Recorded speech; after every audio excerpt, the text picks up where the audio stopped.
আসসালামু আলাইকুম সবাইকে, শুভ সকাল। আজকে আমরা ফিরে যাব কুয়ালালামপুরে। লাঙ্কাউই থেকে কুয়ালালামপুর যাব আজকে। তো সকালে ব্রেকফাস্ট করে আমরা চলে আসলাম লাঙ্কাউই এয়ারপোর্টে।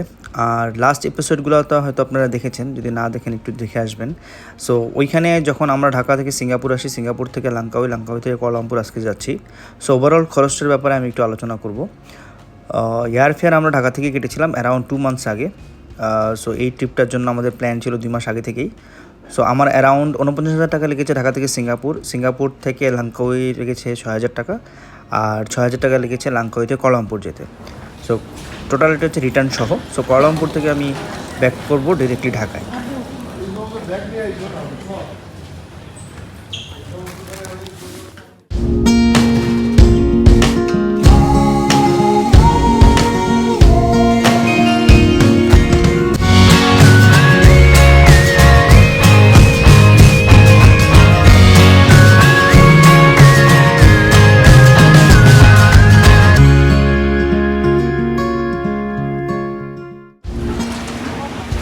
হ্যাঁ, আমরা তো এখন কুয়ালালামপুর এয়ারপোর্টে এসে পৌঁছলাম লাঙ্কাউইতে। লাঙ্কাউই এয়ারপোর্ট থেকে ফ্লাই করে কুয়ালালামপুর এয়ারপোর্টে আসলাম। এখান থেকে আমরা যাব আমাদের হোটেলে। হোটেল থেকে আমরা আজকে দিনটা যেহেতু পেয়ে গেলাম, সেখানে আমরা চায়না মার্কেটে নিই। চায়না মার্কেটে ঘুরে তারপর আমরা বাসে গিয়ে কালকে প্যাকেজ প্রোগ্রাম করবো যে কোথায় কোথায় যাবো, যে আমরা হোটেলে করে। চলো আমাদের কাস্টমসটা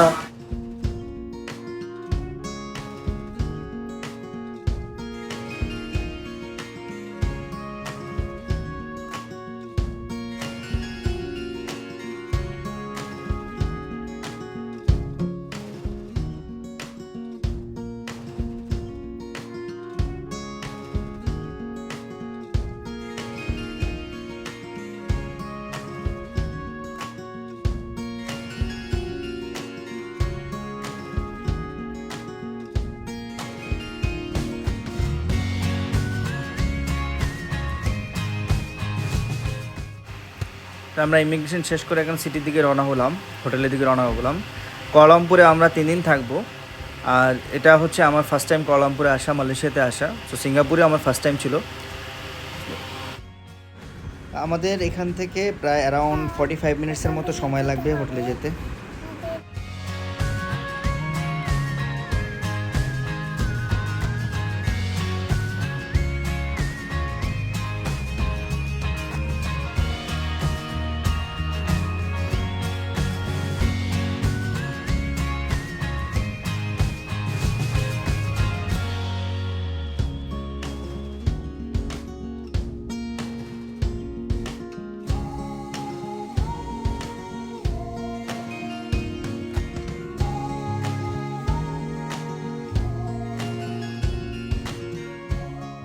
তো আমরা হোটেলে চলে আসলাম, দ্য ফেস সুইট। এই হোটেলটা আমরা ঢাকা থেকে বুক করে আসছি।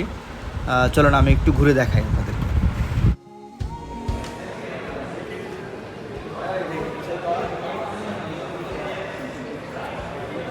ইতিমধ্যে আমরা চেক ইন করে নিলাম, এখন আমরা রুমের দিকে যাব। আমরা 10th ফ্লোরে হচ্ছে রুম পেয়েছি। সো আমরা ওইখানে যাচ্ছি। বেশ বড়, এটা 2টা সেপারেট বিল্ডিং আছে অ্যাটাচ করা।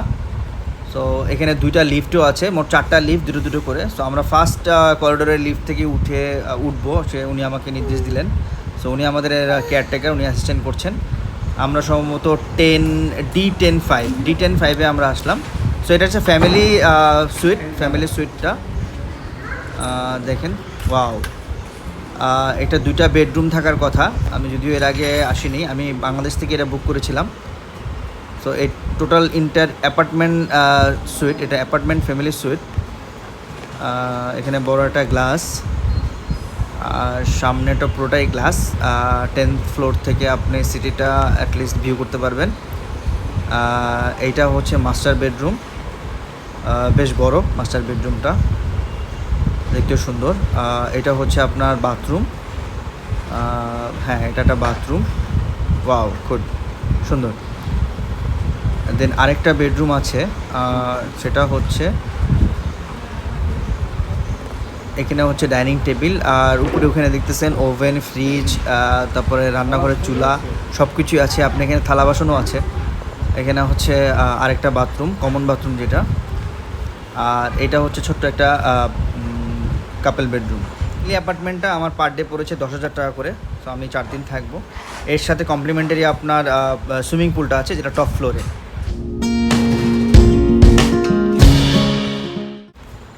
তো এখন ঠিক টুইন টাওয়ারের নিচে আছি। এই এরিয়াটা দেখতে পাচ্ছেন পুরোটাই টুইন টাওয়ার এরিয়া, অনেক হাই রিচ বিল্ডিংয়েরগুলো। সো আমরা এখন একটু সামনের দিকে টুইন টাওয়ারের দিকে এগিয়ে যাব। সো টুইন টাওয়ারের নিচেই পুরো একটা শপিং মল বলতে পারেন, ওটা আমরা যাব একটু পরে। এই মুহূর্তে আমরা টুইন টাওয়ারের ঠিক নিচে আছি।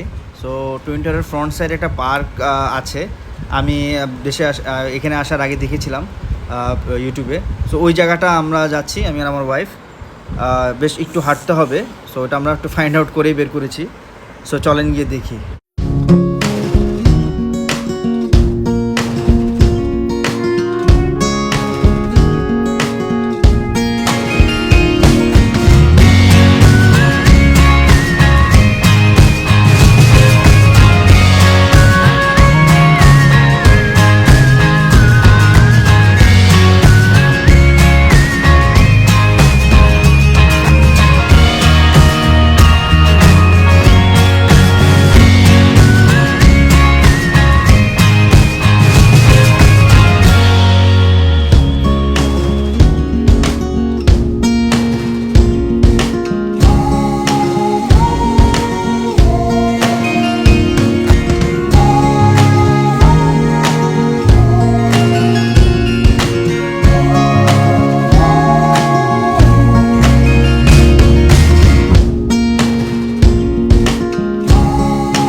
আমরা ঠিক টুইন টাওয়ারের সামনে পার্কে চলে আসলাম।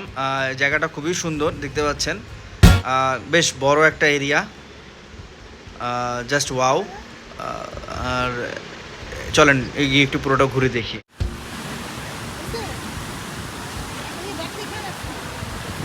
গাড়ি নিয়ে এসো।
তো পার্কটা আমি আগে বলেছিলাম একটু বেশ বড়। আমি সামনের দিকে একটু হেঁটে আসলাম। এই জায়গাটা খুবই সুন্দর একটা জায়গা, এখানে অনেকেই বসে রেস্ট নিচ্ছেন। আর ঠিক ওই সামনে ফ্রন্ট সাইডে একটা সুইমিং পুলের মতো আছে, যেখানে বাচ্চারা শাওয়ার গোসল করতেছেন আর কি। সো এই যে টুইন টাওয়ারের পুরো ফ্রন্ট ভিউটা, জায়গাটা খুবই নাইস, অনেক সুন্দর। আপনারা যদি মালয়েশিয়া আসেন তাহলে অবশ্যই এই জায়গাটাতে আসবেন, আশা করি ভালো লাগবে।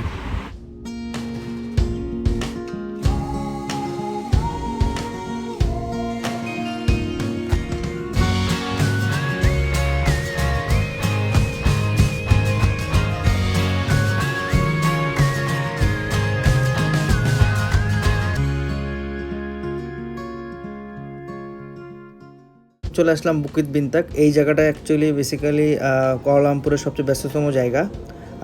ম্যাক্সিমাম পর্যটকরা এই জায়গাটাতেই বেসিক্যালি এসে থাকে।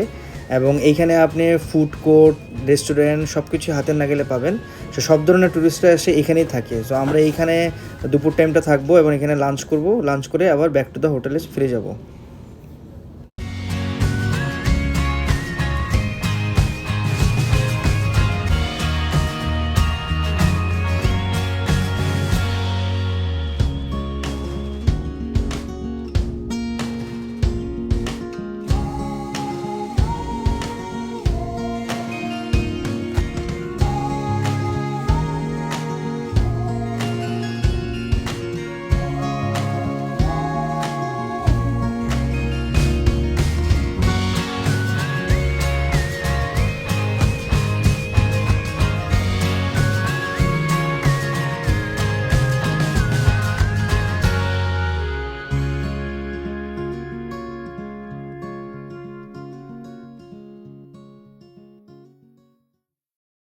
সো এই বুতিক বিনতাকের এই জায়গাটা খুবই আকর্ষণীয় জায়গা। পর্যটকরা বেশিরভাগ সন্ধ্যার পর থেকে রাত্রে 1টা 2টা এবং অনেক সারা রাত পর্যন্ত এখানে পর্যটকরা থাকে। এই জায়গাটাতে একটা ঝর্ণার ফ্লোরা আছে। সো দেখুন, আর প্রচুর লাইটিং, মনেই হবে না এখানে রাত্রে কয়টা বাজে। আমরা অলমোস্ট এখন রাত